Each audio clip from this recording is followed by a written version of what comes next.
आज का topic carbon के एक्स्टलीय अपरूप। हमने अपनी लास्ट क्लास में कार्बन क्या है और कार्बन के क्रिस्टलीय अपरूप हीरा, ग्रेफाइट और फुल्लिन के बारे में डिटेल से बात की थी। आज की क्लास में हम कार्बन के एक्स्टलीय अपरूप के बारे में बात करेंगे। तो सबसे पहले बात की कि एक्स्टलीय अपरूप का मतलब होता है वे अपरूप जिनकी ज्यामिति निश्चित नहीं होती है, वो कौन से अपरूप कहलाएंगे? एक्स्टलीय अपरूप कहलाएंगे। और क्वेश्चन काफ़ी अच्छा बनता है कि कार्बन का कौन सा अपरूप क्रिस्टलीय है या कौन सा एक्स्टलीय। तो एक्स्टलीय अपरूप की जब बात करें तो यहाँ पर हम 4 अपरूप के बारे में विशेष पढ़ेंगे। सबसे पहले आपका आता है कास्ट कोयला। क्या आता है? कास्ट कोयला। दूसरा आपका आता है कोक। तीसरा आता है आपका चारकोल। तीसरा चारकोल। और चौथे की बात करें तो कार्बन ब्लैक, जिसको आप अपनी भाषा में क्या बोलते हो? काजल बोलते हो। तो कार्बन के क्रिस्टलीय अपरूप के हमने यहाँ 4 नाम लिखे। पहला कास्ट कोयला, दूसरा कोक, तीसरा चारकोल, चौथा कार्बन ब्लैक या काजल। तो इस क्लास के अंदर सबसे पहले हम बात करते हैं कास्ट कोयला। कोयला आप सभी जानते हो कि लकड़ी को वायु की सीमित मात्रा में जब जलाया जाता है तो हमें कास्ट कोयला प्राप्त होता है। और ये जो कास्ट कोयला होता है वो 4 प्रकार का होता है: पिट, लिग्नाइट, बिटुमिन और एंथ्रेसाइट। अब कौन से कोयले में कितनी प्रतिशत कार्बन की मात्रा होती है, कौन सा कोयला उत्तम है, किसको किस नाम से जानते हैं, उसके बारे में हम बात करते हैं। जल्दी से आप स्क्रीनशॉट लें। अगर आप 3rd grade teacher level 2 science math की तैयारी में 4 चांद लगाना चाहते हो तो MK बूस्टर लाए आपके लिए शानदार मौका, जिसमें आपको 3rd grade teacher science math test series दी जाएगी, जिसमें आपको तमाम क्वालिटी और फीचर मिलेंगे। यहाँ पर आप टेस्ट NCERT और RBSC बुक के आधार पर होंगे। आपके टॉपिक वाइज टेस्ट होंगे। यहाँ आपके टोटल 25 टेस्ट होंगे, जिसमें से 20 टेस्ट टॉपिक वाइज होंगे। और इन टेस्टों में आपके 30 क्वेश्चन साइंस और मैथ के आएंगे। और ये 3 टेस्ट 1/3 सिलेबस के अनुसार होंगे और 2 टेस्ट फुल सिलेबस के अनुसार होंगे। यहाँ पर आपको एक डेमो टेस्ट भी मिलेगा। आपकी परीक्षा के पैटर्न के आधार पर यहाँ पर टेस्ट तैयार किए गए हैं। टेस्ट सीरीज ज्वाइन करने के लिए MK बूस्टर ऐप डाउनलोड करें। मात्र 99 रुपए में आप टेस्ट सीरीज ज्वाइन कर सकते हैं। एक कार्बन की क्रिस्टलीय अपरूप की बात करें तो 4 याद होने चाहिए: कास्ट कोयला, कोक, चारकोल, काजल या ब्लैक, कार्बन ब्लैक या कार्बन चूर्ण कहते हैं। तो स्टार्ट करते हैं। सबसे पहले हम कास्ट कोयला से। अब देखो हम यहाँ बात करें कास्ट कोयला। पहली बात, कोयला हमें कब प्राप्त होता है? जब लकड़ी को वायु की सीमित मात्रा में जलाते हैं तब हमें कास्ट कोयला प्राप्त होता है। तो बिल्कुल क्लियर होना चाहिए। लकड़ी को वायु की सीमित मात्रा, ज़्यादा जलाएंगे तो फिर राख बन जाएगी। तो लकड़ी को वायु की सीमित मात्रा में जलाने पर कास्ट कोयला प्राप्त होता है। कोयले की बात करें तो यहाँ से कोयले से रिलेटेड 4 क्वेश्चन आपके काफ़ी अच्छे बनते हैं। सबसे पहले कास्ट कोयला होता है वो 4 प्रकार का होता है।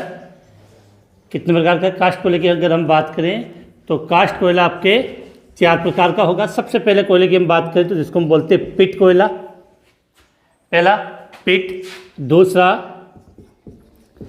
लिग्नाइट, पिट कोयला, लिग्नाइट कोयला,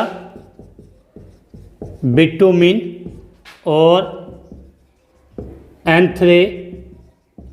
बिल्कुल क्लियर होना चाहिए कि कास्ट कोयला कितने प्रकार का होता है? 4 प्रकार का: पिट, लिग्नाइट, बिटुमिन और एंथ्रेसाइट कोयला। विशेष बात याद करनी है कि सबसे जो पिट कोयला होता है उसको निम्न कोयला कहा जाता है। कौन सा कोयला? पिट कोयले को निम्न कोयला या घटिया क्वालिटी का कोयला इसको कहा जाता है। इसके बाद आता है लिग्नाइट कोयला। इसको जलाने पर भूरा धुआं ज़्यादा उत्पन्न होता है, इस कारण से इसको भूरा कोयला कहा जाता है। बिटुमिन की बात करें तो ये जो कोयला होता है वो सॉफ्ट होता है, कोमल होता है, तो इस कारण से इसको मृदु या मुलायम कोयला कहा जाता है। बिटुमिन को मुलायम कोयला। और फिर एंथ्रेसाइट कोयले की बात करें तो ये कार्बन की सबसे ज़्यादा मात्रा इसी में होती है और सबसे अच्छा कोयला इसी को माना जाता है। ये कठोर होता है, इस कारण से इसको हम क्या बोलते हैं, कठोर कोयला। तो ये बातें आपके माइंड में बिल्कुल फिक्स होनी चाहिए कि कोयले के हमने 4 प्रकार लिखे हैं, पिट, लिग्नाइट, बिटुमिन और एंथ्रेसाइट। पिट कोयले को क्या बोलेंगे, निम्न कोयला। लिग्नाइट जो कोयला होता है उसको क्या बोलते हैं, भूरा कोयला। बिटुमिन का मतलब मुलायम कोयला। एंथ्रेसाइट का मतलब कठोर कोयला। सबसे इंपॉर्टेंट क्वेश्चन इनका बनता है कि इनमें कार्बन की प्रतिशत मात्रा, कि इस कोयले में तो जिसमें जितनी ज़्यादा कार्बन की मात्रा होगी वो उतना अच्छा कोयला होता है। तो सबसे जो पिट कोयला होता है इसमें कार्बन की मात्रा 50 से 60% होती है। लिग्नाइट में 60 से 70% होती है। बिटुमिन में हम 70 से 80 या 84% लिखा हुआ मिल जाएगा। और एंथ्रेसाइट जो कोयला होता है उसमें 94 से 98% तक कार्बन होता है। बिल्कुल क्लियर होना चाहिए मात्रा कि जो पिट कोयला होता है उसमें कार्बन की 50 से 60 मात्रा होगी, लिग्नाइट में 60 से 70, बिटुमिन में 70 से 80 और एंथ्रेसाइट में 94 से 98 तक इसकी मात्रा होती है। इसके बाद एक बात और कहें कि राजस्थान के अंदर जो कोयला पाया जाता है वो कौन सा होता है, लिग्नाइट। और भारत और विश्व में सर्वाधिक मात्रा में जो कोयला पाया जाता है वो कौन सा है, बिटुमिन। तो लिग्नाइट कोयला क्लियर होनी चाहिए बात कि राजस्थान में सर्वाधिक मात्रा में कौन सा कोयला पाया जाता है, लिग्नाइट कोयला पाया जाता है। और भारत व विश्व में सर्वाधिक मात्रा में कौन सा कोयला होगा, तो याद करना है बिटुमिन कोयला पाया जाता है। अब देखो पिट कोयला, ये कोयला निर्माण की प्रथम अवस्था होती है और एंथ्रेसाइट होता है वो कोयला निर्माण की अंतिम अवस्था होती है। तो पिट कोयला क्या होता है, कोयला निर्माण की कौन सी अवस्था होगी आपकी, प्रारंभ अवस्था होती है। कोयला निर्माण की प्रारंभिक अवस्था जहाँ से कोयला बनना प्रारंभ होता है वो कौन सा होगा, पिट कोयला होगा। और कोयला निर्माण की जो अंतिम अवस्था होती है, अंतिम अवस्था कोयला निर्माण की अंतिम अवस्था कौन सी होती है, एंथ्रेसाइट कोयला होता है। अब देखो सबसे बात कि सबसे घटिया कोयला किसको मानेंगे, पिट को, और सबसे अच्छा कोयला एंथ्रेसाइट को। बिल्कुल क्लियर होनी चाहिए। इसी क्रम में सबसे घटिया कोयला कौन सा हो गया आपका, पिट कोयला। और सबसे अच्छा, या यहाँ लिख सकते हैं हम उत्तम कोयला कौन सा होता है, एंथ्रेसाइट। तो ये जितने इनके मेन बिंदु थे वो मैंने यहाँ पे लिख दिए हैं। अब क्या होता है कि जब एग्जाम में क्वेश्चन आता है उसी अकॉर्डिंग हम समझने की कोशिश करते हैं। सबसे पहले हमने लिखा है कास्ट कोयला, तो ये लाइन याद कर लेना, वायु की कौन सी मात्रा है, सीमित मात्रा, ज़्यादा नहीं होनी चाहिए, ज़्यादा होगी तो कोयला जल के राख बन जाता है, आप भी समझते हो। तो लकड़ी को वायु की सीमित मात्रा में जलाएंगे तो कोयला बनेगा। कोयला 4 प्रकार का होता है, पिट कोयला, लिग्नाइट कोयला, बिटुमिन कोयला और एंथ्रेसाइट कोयला। ये विशेष क्वेश्चन बनता है कि लिग्नाइट कोयले को हम क्या बोलते हैं, भूरा कोयला, और बिटुमिन कोयले को मुलायम कोयला कहा जाता है। और कार्बन की प्रतिशत मात्रा आपके बिल्कुल याद होनी चाहिए। पिट कोयले में कार्बन की प्रतिशत मात्रा 50 से 60, लिग्नाइट में 60 से 70, बिटुमिन में 70 से 80 और एंथ्रेसाइट में 94 से 98 होती है। राजस्थान में सर्वाधिक मात्रा में कौन सा कोयला पाया जाता है, लिग्नाइट। भारत और विश्व में सर्वाधिक मात्रा में कौन सा कोयला पाया जाता है, बिटुमिन। इसी कारण से बिटुमिन को घरेलू कोयला भी कहते हैं। विशेष अच्छा क्वेश्चन बनता है कि जो भारत और विश्व में सर्वाधिक मात्रा में कौन सा कोयला होता है, बिटुमिन। तो इस कारण से इसको कौन सा, घरेलू कोयला भी कहते हैं। देखो कोयला निर्माण की प्रारंभिक अवस्था कौन सी होती है, पिट होती है, और ये सबसे घटिया प्रकार का कोयला होता है। इसके बाद अगर हम बात करें एंथ्रेसाइट कोयले निर्माण की, ये कौन सी अवस्था होती है, अंतिम अवस्था होती है। और सबसे विशेष बात, इससे सबसे उत्तम प्रकार का कोयला, सबसे उत्तम प्रकार का जो कोयला होता है वो कौन सा होता है, एंथ्रेसाइट। अभी यहाँ पर 3 चीज़ें हम बात और कर लेते हैं कि सबसे पहली बात कार्बन की प्रतिशत मात्रा का अगर हम शॉर्ट में लिख रहे हो, पिट का पहला अक्षर P, लिग्नाइट का L, बिटुमिन का B, एंथ्रेसाइट का A। शॉर्ट में कह सकते हैं पिट का P, लिग्नाइट का L, बिटुमिन का B और A। तो यहाँ पर एक क्वेश्चन हम पुटअप कर लेते हैं कि किसमें कार्बन की प्रतिशत मात्रा का क्रम, जो क्वेश्चन यहाँ से याद करना है कि कार्बन की प्रतिशतता का क्रम, कार्बन की प्रतिशत मात्रा किसमें कितनी पाई जाती है। तो सबसे ज़्यादा किसमें होती है कार्बन की, उससे कम में बिटुमिन की, उससे कम लिग्नाइट की और सबसे कम पिट की। तो क्रम बिल्कुल याद होना चाहिए PLBA। तो ए में सबसे अधिक कार्बन होगा, उससे कम बी में, उससे कम एल में और सबसे कम पी में। तो ये तो लिखा है कार्बन की प्रतिशत मात्रा। अब देखो अशुद्धियाँ, क्या लिखा हूँ मैं, अशुद्धियाँ या वाष्पशील, वाष्प या अशुद्धियों का क्रम। जो अशुद्धियों का क्रम सीधी बात है कि जिसमें जितना कम कार्बन होगा उसमें अशुद्धि उतनी ज़्यादा होगी। अशुद्धियों का क्रम कौन से कोयले में सबसे ज़्यादा अशुद्धि पाई जाती है, तो जिसमें कार्बन की मात्रा जितनी कम अशुद्धि उतनी ज़्यादा। तो क्रम जस्ट उल्टा हो जाएगा, PL B और A। अब सबसे बात है मेन पॉइंट है दहन की, दहन की क्षमता का क्रम। किसकी बात करें हम, दहन की क्षमता का क्रम। अब सीधी सी बात है कि जिसमें जितना ज़्यादा कार्बन होगा उसकी जलने की क्षमता, उसमें दहन की क्षमता उतनी ज़्यादा होगी। इसका मतलब है कि एंथ्रासाइट की दहन क्षमता सबसे ज़्यादा होती है, इसी कारण से इसको क्या बोलते हैं, उत्तम कोयला। तो दहन की क्षमता का क्रम तो PLBA। तो सबसे अधिक इसकी हो जाएगी, A की उससे कम, B की उससे कम, L की उससे कम, P की। तो लिग्नाइट जो कोयला संबंधी जो क्वेश्चन बनते थे वो सब मैंने आपको यहाँ बोर्ड पे लिख दिए हैं। इसके बाद कार्बन का जो अगला एक्स्टली अपरूपक कोक, उसके हम बात करेंगे, आप उसका स्क्रीनशॉट लें जब तक।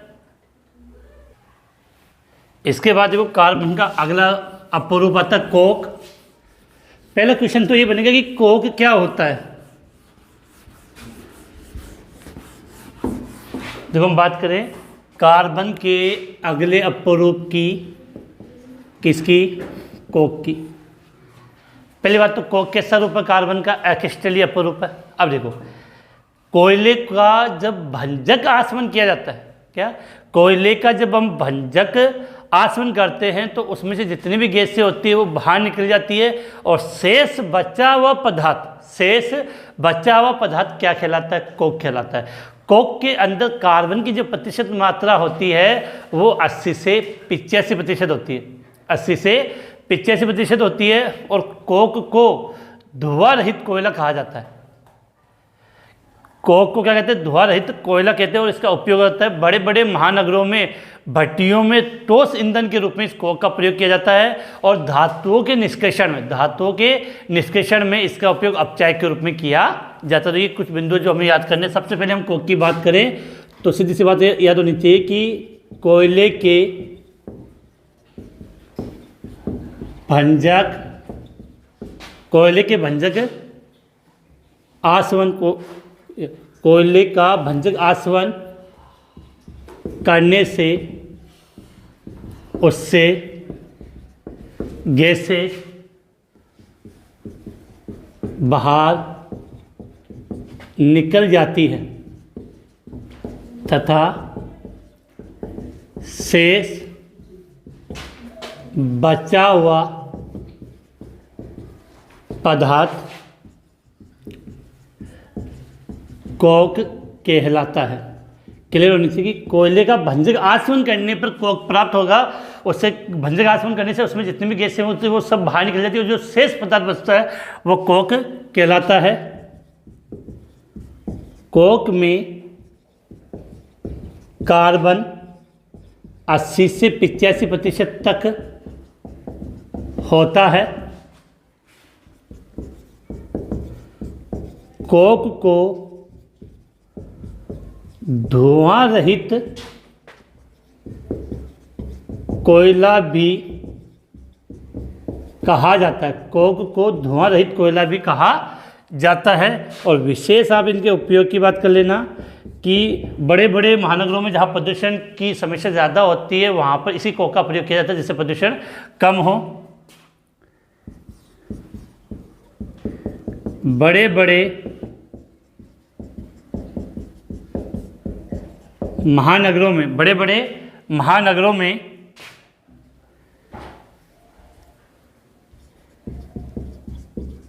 भट्टियों में ठोस ईंधन के रूप में, बड़े बड़े महानगरों में भट्टियों में ठोस ईंधन के रूप में इसका प्रयोग किया जाता है। इसके अलावा दूसरा पॉइंट अच्छा याद करना कि धातुओं के निष्कर्षण में, धातुओं के निष्कर्षण में अपचायक के रूप में, धातुओं के निष्कर्षण में अपचायक के रूप में हम किसका प्रयोग करते हैं? कोक के लिए। तो कोक के लिए मुझे इतनी सी बात इंपॉर्टेंट लगी थी, तो बिल्कुल क्लियर होना चाहिए। कोक का प्राप्त होगा, कोयले का क्या करेंगे? भंजक आसवन। तो उससे जो गैस से बाहर निकल जाती है और जो शेष पदार्थ बचेगा वो क्या कहलाएगा? कोक। कोक में कार्बन की प्रतिशत मात्रा 80 से 85% होती है। कोक को क्या बोलते हैं हम? धुआं रहित कोयला। कोक को क्या कहा जाता है? धुआं रहित कोयला हम किसको कहते हैं? कोक को कहते हैं। और बड़े बड़े महानगरों में, भट्टियों में ठोस ईंधन के रूप में इसका प्रयोग किया जाता है, और धातुओं के निष्कर्षण में अपचायक के रूप में भी कोक का प्रयोग किया जाता है। इसका स्क्रीनशॉट लें। इसके बाद हम कार्बन का नया अपरूप, जो अगला अपरूप है एक्रिस्टलेट चारकोल, उसकी बात करते हैं। और इसके बाद नेक्स्ट की बात करें हम, देखो नेक्स्ट जो आता है कार्बन के क्रिस्टलीय रूप में चारकोल। पहली बात की चारकोल की बात करें तो चारकोल बनता कैसे है? कार्बनिक पदार्थों को वायु की अनुपस्थिति में गर्म किया जाता है। कार्बनिक पदार्थों को वायु की अनुपस्थिति में जब हम गर्म करते हैं तो क्या प्राप्त होता है? हमें चारकोल प्राप्त होता है। चारकोल में गैसों की जो अवशोषण क्षमता होती है वो काफ़ी अच्छी मानी जाती है, तो ये गैसों के अवशोषण के रूप में हम इसका प्रयोग करते हैं। आप सभी ने जानते हो कि सिगरेट सभी ने देखी होगी, तो सिगरेट की जब लास्ट में आपने देखा एक फिल्टर सा लगा होता है, तो वो लकड़ी का फिल्टर लकड़ी से बना फिल्टर होता है। और उसका मुख्य काम क्या होता है? तो सिगरेट में आगे तंबाकू भरा तो लास्ट में वो जो भरा लगा होता है वो लकड़ी का चारकोल होता है, उसका प्रयोग है। क्योंकि तंबाकू का जब दहन होता है, तंबाकू जलता है तो वहाँ निकोटिन बनती है, तो वो चारकोल क्या करता है? निकोटिन की वाष्प को अवशोषित कर लेता है, जिससे वो निकोटिन की वाष्प है वो अपने फेफड़े में कम जाए। तो इतनी सी कुछ विशेष बातें हैं चारकोल के लिए। और कार्बन का ये एक सक्रिय रूप होता है, मतलब क्रियाशील अपरूप होता है। तो बात करते हैं चारकोल के लिए। सबसे पहले कि कार्बनिक पदार्थ को, चारकोल के लिए याद क्या करना है कि कार्बनिक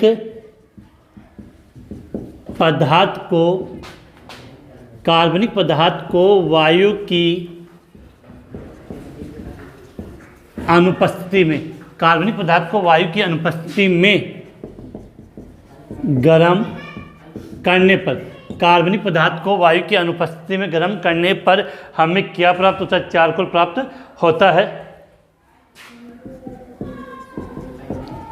चारकोल को गैसों का सर्वश्रेष्ठ अवशोषक माना जाता है।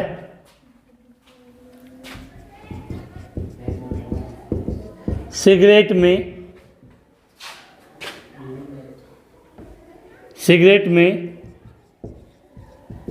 लकड़ी का चारकोल, सिगरेट में लकड़ी का चारकोल जिसका कार्य क्या होता है? निकोटीन की वाष्प को अवशोषित करना। यह इसको ऐसा लिख सकते हैं, सिगरेट में फिल्टर, जो फिल्टर बोलते हैं आप इसको, सिगरेट में फिल्टर कार्य क्या करता है?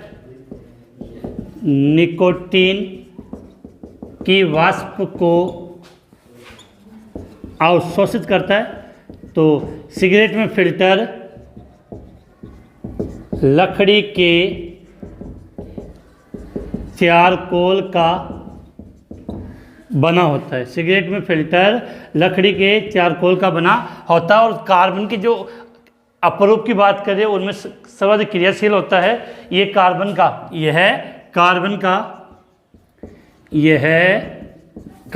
का सक्रिय, ये कार्बन का सर्वाधिक क्रियाशील अपरूप होता है। ये कार्बन का सर्वाधिक क्रियाशील अपरूप होता है। तो बिल्कुल क्लियर होना चाहिए। चारकोल कब बनेगा? जब कार्बनिक पदार्थों को वायु की अनुपस्थिति में गर्म करते हैं। पहला पॉइंट ये, चारकोल क्या होता है? गैसों का सर्वश्रेष्ठ क्या मानते हैं? अवशोषक माना जाता है।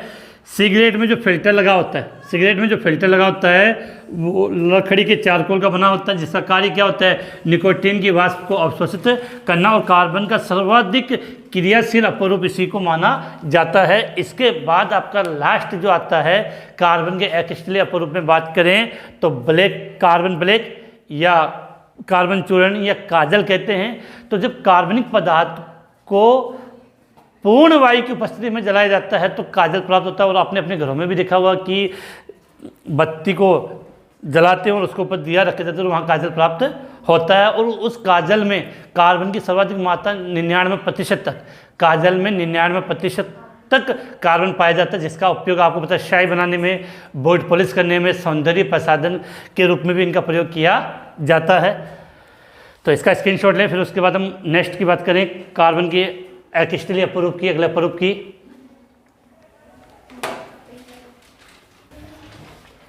इसके बाद देखो आगे बात करें अगला जो कार्बन का एक्स्टलीय अपरूप है। तो आज की क्लास में हमने केवल एक्स्टलीय अपरूपों के बारे में बात की है कि कार्बन ब्लैक बोल देते हैं इसको, कार्बन चूर्ण या काजल। सबसे पहली बात तो बनेगा कब? जब कार्बनिक पदार्थ को वायु की उपस्थिति में, पूर्ण उपस्थिति में जलाया जाता है, या वायु की में बात करें तो ऑक्सीजन की उपस्थिति में। तो क्या लिखेंगे कि कार्बनिक पदार्थ को ऑक्सीजन की, कार्बनिक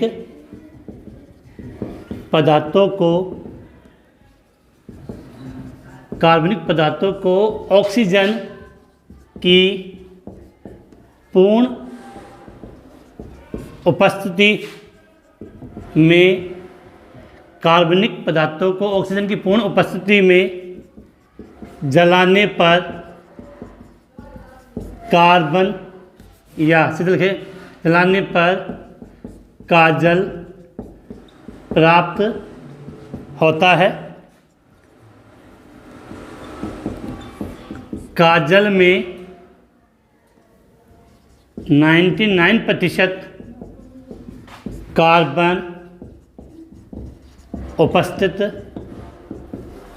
होता है।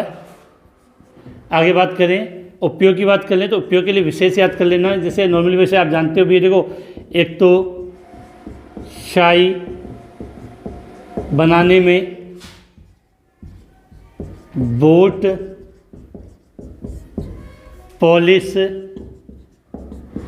करने में,